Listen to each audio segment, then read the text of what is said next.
Welcome and thanks for tuning in to the Dream is Real podcast. This is the place if you're looking to buy, sell, or invest in New York real estate.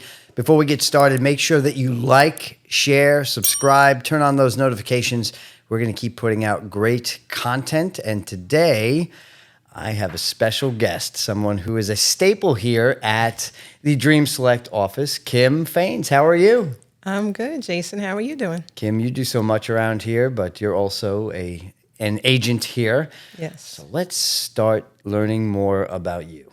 We have to. We have to. I know. You know, it's funny. We have so many great guests on here, and it's always our agents that are like, you sure? Especially you. I've been trying to get you on the program for a long time. Well, you're here now. I am here now. All right. I like being behind the scenes, but I'm in front of the scenes. Yes. Well, you do a lot behind the scenes, just from an administrative standpoint. Really, let's be real. It's yes. It doesn't run like it does without you here. Thank you. But let's Tell about it. Make sure I get a bonus. I will. I'll send them an email as soon as we're done here. Let's go back before real estate. Tell us a little bit about your background and how you got started. How did I get As started? far back as you want to go. Honestly, my background was not into real estate. My background was in telecommunications. And I've been in the telecom industry for about 25, 27 years. I always had a little secret hidden passion in real estate. I would watch a lot of the HGTV shows with my husband, and we'd sit there and we'd watch the married couples and be like, oh, okay, well, maybe we can do this type of investment. He's in construction. So it's like, okay, well, you do that, and maybe I'll start trying to get into the real estate, and we'll try and sell them and work off, Egypt and her husband, Mike.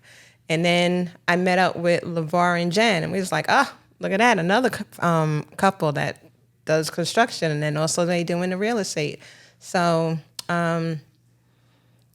after years and years in telecom, my husband actually met up with LeVar, who's our broker here, as you know. And the two of them were into the dogs together. And so we got involved with him through the dog industry, yes, through his Bully Girl business that he had. And then from there, we just grew closer as family. And once I stopped with telecom, I was in the office one day, in LeVar's office, his old one, and we was just talking about how I had my certification in project management, and he was like, Is that what you did in telecom? You were on the project management side? Yes, I was on the project management side. Very similar to another one of our agents, Alt. So he started off in telecom, project management, That's right. and then he went into a different career, and he's also another agent here. But so I met up with LeVar, and he started talking about, hey, why don't you, while you're not doing anything, why don't you get your license in real estate? And as you guys are flipping, do some real estate. And so that's what brings me here today. We've seen Dream Select grow, right before our eyes, and it's very much a project in itself. Anytime that you start a business, we had a great episode with LeVar. Finally got him on as well. Yes. I don't know what it is, right? That took a lot of coax, and that's why I'm here now. It did. I know. That was the 50th episode. You were positioning to be on the 100th episode. I said, no. I sure was. We're going to get you on sooner than that. Let's talk about real estate in general and breaking into real estate. What were some of the things that were maybe, what did you expect coming in? Let's start with expectations, which often change. Honestly, I wasn't expecting much. Okay. It did take me a while to actually get my license. I did the self-paced learning. You did? Yes. So I did the self-paced one, and I just kept putting it to the side. So I knew because I didn't have that mental mind frame going into it that, okay, this is exactly what I needed to do, and I needed to sit down and get this done. It wasn't until I started sitting down with LeVar, and he was like, okay, look, you're doing all this stuff here in the office. You need to go and get your license. He was like, you're learning so much. Like, I sit here in these rooms with you as you're doing these podcasts, and I'm hearing all of these lawyers that are coming in, the mortgage people that come in, all these different sponsors that we've had come in and do a podcast with us. And I'm learning so much from them, and I'm getting so much valuable information from them that it's helping me out there when I'm out there at an open house, or I'm talking to a buyer or a seller. It's helping just knowing both sides of the fence. Right. We get a lot of great feedback, even from the Yes. audience, that the guests that we have on kind of open up a wealth of knowledge. And admittedly, sitting here in this chair, very much the same thing. Most of the time, I'm sitting here, you're sitting over there, Yep. but now you're sitting here. So very cool. And LeVar had given me some of the same advice. It's not that the test doesn't matter. I mean, you have to. You've got to not only pass the school test, you've also got to pass the state test. A lot of good information on there.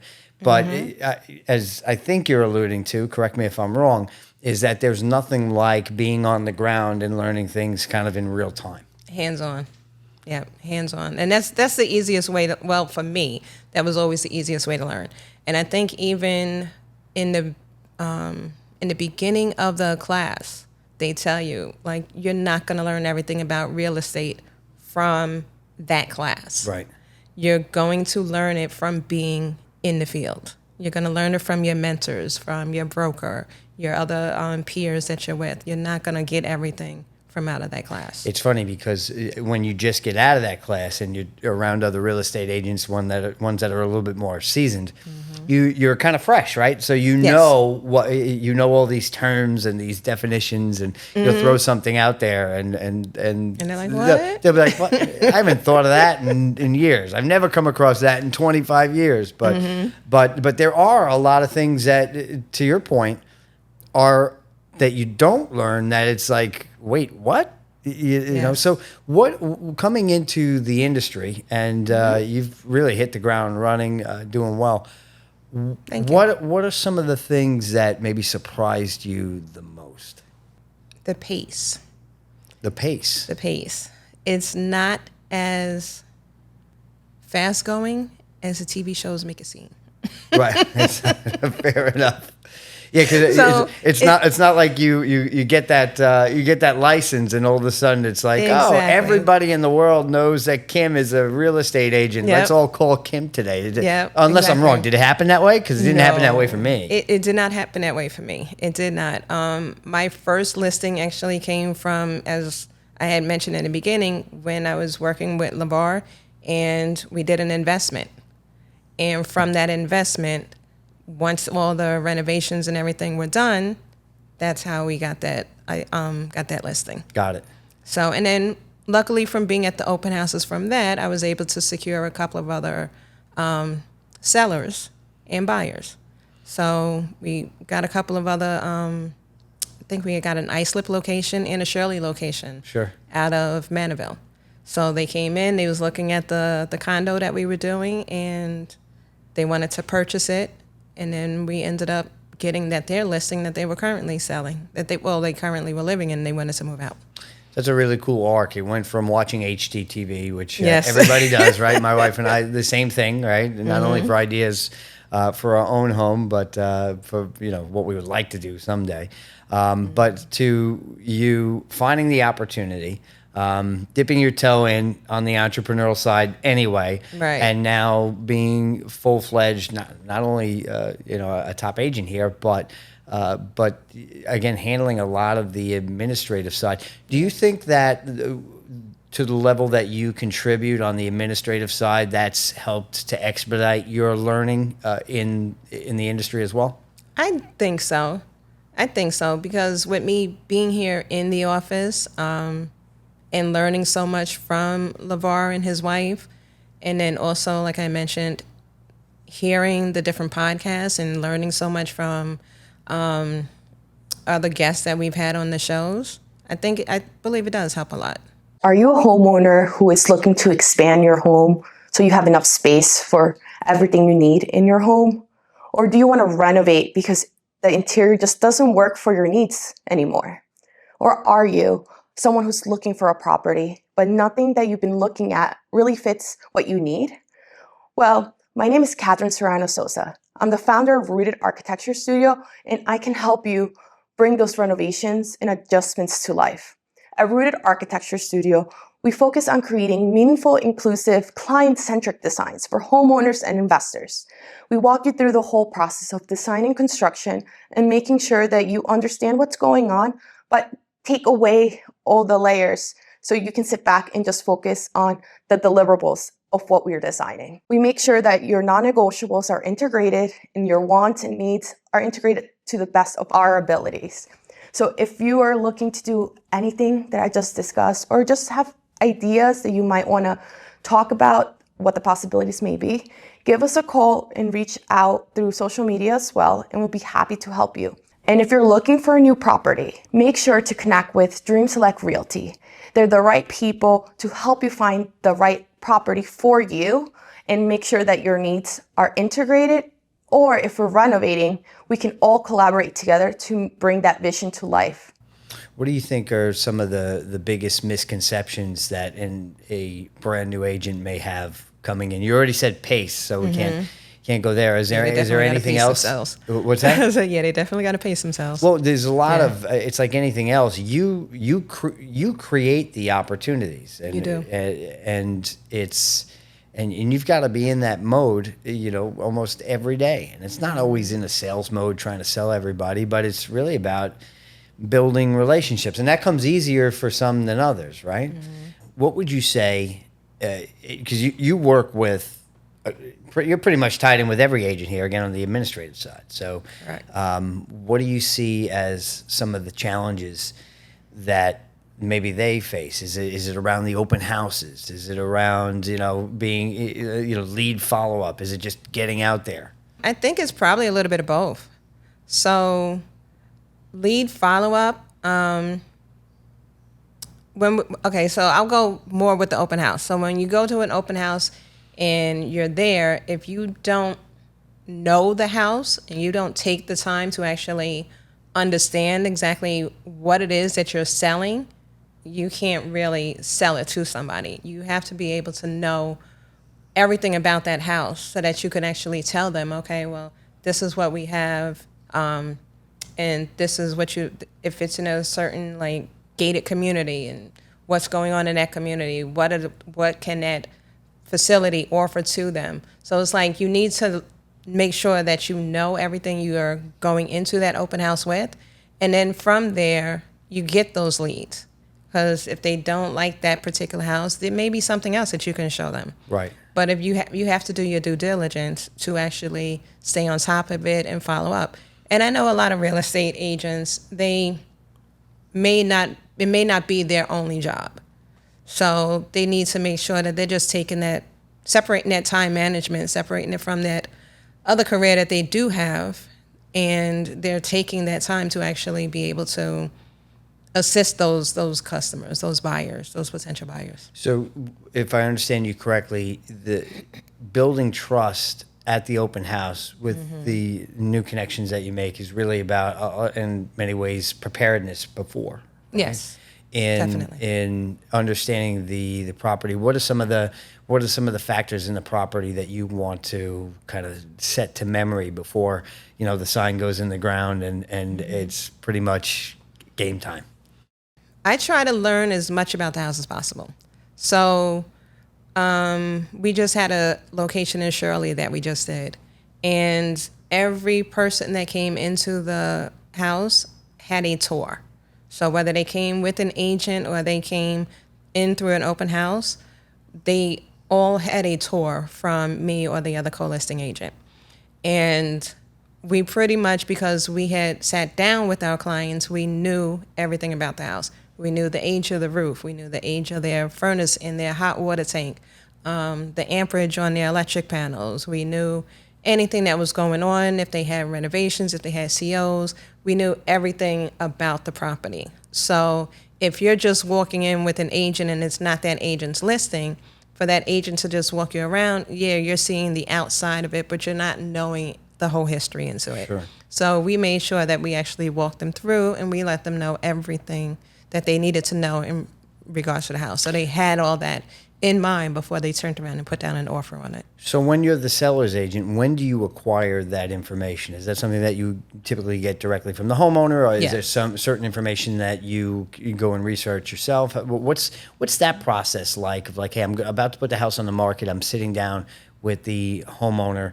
What do you try to extract in terms of the important information you're talking about? So we got the information after they agreed to sit down with us and do the listing. So it's like, of course, you go in, you tell them, I don't want to say you convince them, but you talk them into listing the house with you.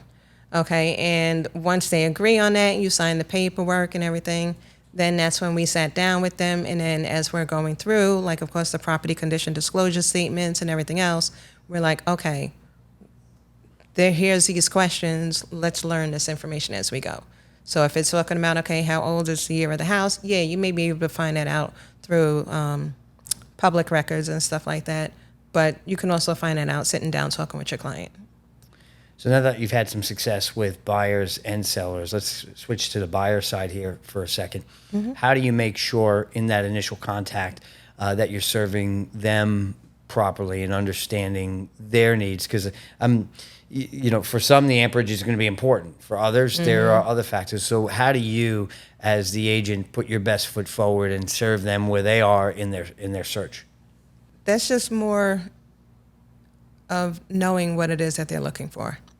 So I would imagine that comes with the proper questioning, right? Exactly. Yeah. Exactly. Like I was just working with another buyer a couple of days ago where we were touring different houses, and we were going around and we were looking at all these different properties, and like they know what they want, but they can't tell you over the phone what it is that they want. So as you're looking at it and you're going around and you're seeing certain things, you're like, okay, well, what do you like here? What don't you like here? Sure. And then let's try and find something in the middle. Not every single person is going to find that one particular house that gives them every single thing that they need. Sure. Like there may be something that you may want it, but do you need it? You know what I'm saying? Right. And being able to help them to differentiate that is an important part. Exactly. One of the best sales managers I've ever had in my life came up to me and he says, "Jason, sell me this pen," right? And I immediately, it's a great pen, feels great in your hand. Listen to how that clicks. It clicks so nice, and this and that. You stop. He goes, you're telling, you're not selling. I was like, well, what are you talking about? He says, the question to ask is, what are you looking for in a pen? Yeah. Right? Yep. And that changed the dynamic of my entire sales career. And that's the slowdown. And that's what I think we do a really good job here. Of course, yourself included, being one of the top agents, is to understand the specific needs and concerns of both the buyer and the seller, and then to shape it with that. And to your point, sometimes you have to adjust the expectations, but I believe that when you've built the trust of sincerely caring about where they are today and what they want, then you almost like you have to earn the right to shift expectations. You just can't come in and bulldoze it. So let's kind of round this out talking more about Kim. Okay, so we've talked about real estate. I wanna what are your goals? You look at your next 3, 5, 10 years in this industry. Wow. Where does Kim see herself in life in real estate? Hopefully in LeVar shoes. In LeVar shoes. That's not those are big shoes to fill on a couple different levels.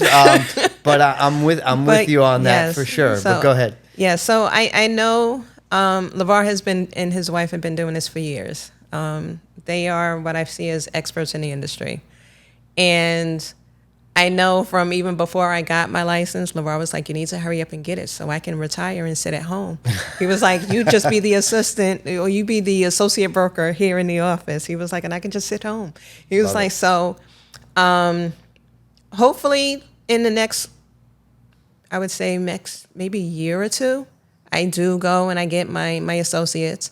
We'll see how the world is turning with the homes and stuff like that, because I don't want to just say, okay, in 2 years, because I've been licensed, then I just want to go and get it. I want to make sure that my numbers and what I'm selling, or my clientele, is actually working as well. I don't want to just go and get another broker's license just because of the fact that I've made a certain mark in year-wise. Right. I want to make sure that is actually something that I'm actually benefiting and helping customer clienteles with. Right. Awesome. And I love when I asked LeVar, if I remember correctly, I'll probably just paraphrase, but where he saw the market and, the market changes, It changing. does. Oh, but that's always the case, Yep. right? And you talk to some people, they're super positive. You talk to some, they're super, whatever. But I love how LeVar doesn't flinch, and he puts it simply. People are always going to need to buy and sell homes. Yes. It's there. It's about getting the right home and selling it or buying it at the right price based upon the market.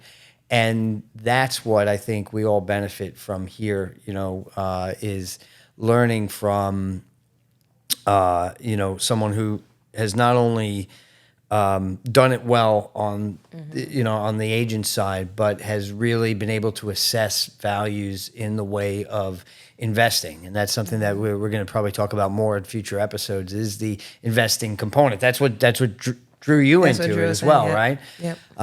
Because it's great to buy, it's great to sell, but to own, even if it's for a short period of time, and then sell, is really a tremendous opportunity, and that's what's there. Do you feel like yourself and your husband are going to gravitate more to that side as well, the real estate investment side? I think so. We're just beginning. We just started getting our feet wet. But I don't see us stopping right there. We have an investment deal that's going on right now. We just actually sold it. So the closing is next week. And hopefully from there, take those proceeds and we go to the next and the next. So hopefully we keep growing with it. All right. So to round this out, we've talked about real estate. We touched on Kim Faines a little bit. I want to go back. I want to ask this question. Why should somebody work with Kim Faines? That's a good question. So I would say that you would work with me because I'm determined. So I'm determined to sit up here and make sure that your end goals are being met, whether you're looking to sell it and you're looking to get it at a certain price. We're working with your numbers. And also, I would say honesty. I'm going to keep it real. So if you are not afraid to say what's on your mind, and that's good. No, you have to keep it real in this industry, because in the end, you don't want the client to come back and be like, oh, well, Kim told me this and Kim said that, and that's not the case. So you want to be as honest and as forthcoming with the information as possible. And that's pretty much about it. I'm just get it done. Determined, results, honest. Yep, results I think focused, those are all honest, yep. great reasons. How can they get in touch with you? You can get in touch with me on Instagram. My Instagram handle is Dream Homes with Kim. You can reach me at 516-805-5716. I'm always here in the office, so you can also call the office, 631-623-7117. And our website for the office is dreamselectrealty.com. And just go to the contact page, find my name, and fill out the application, and you'll get in touch with me. Awesome. Well, thanks for being on. This wasn't that bad, right? Yes, it was. That's all right. That's all right. And thank you for tuning in. This is the Dream is Real podcast. You can follow Dream Select Realty as well on Instagram and TikTok at Dream Select Realty, on X at Dream Select Homes. If you want to be part of the program, just email hometeam@dreamselectrealty.com. Until next time, we'll see you. Remember, like, share, subscribe, turn on your notifications, but don't forget, the dream is real.